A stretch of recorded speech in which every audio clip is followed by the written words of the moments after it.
এক ছিল এক শান্ত সুন্দর গ্রাম। সেই গ্রামে থাকতো এক বুড়ি, নাম তার ক্ষান্ত বুড়ি। বুড়ি ছিল খুব শান্ত, দয়ালু আর পরিশ্রমী। প্রতিদিন সে নিজের ক্ষেতে লাউ, কুমড়া, শাকসবজি চাষ করত।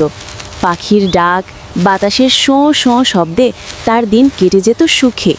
কিন্তু সেই গ্রামের পাশেই থাকতো এক ভয়ানক শাকচুন্নি। এই শাকচুন্নি রাতে এসে বুড়ির ক্ষেতে সব শাক চুরি করে খেত। বেচারি ক্ষান্ত বুড়ি কিছুতেই বুঝতে পারত না কে তার শাক নিয়ে যাচ্ছে। প্রতিদিন সকালে গিয়ে দেখে ক্ষেত একদম ফাঁকা। একদিন বুড়ি বুদ্ধি করল, সে ক্ষেতে চারদিকে কাদা মেখে রাখল। ভাবল, আজ দেখি চোর ধরা পড়ে কিনা। রাত গভীর হলো। চাঁদের আলোয় শাকচুন্নি আবার এলো খেতে। সে চুপি চুপি পা রাখতেই চপ চপ পা আটকে গেল কাদায়। শাকচুন্নি নড়াচড়া করতে পারল না। ঠিক তখনই ক্ষান্ত বুড়ি হাতে লণ্ঠন নিয়ে চলে এলো।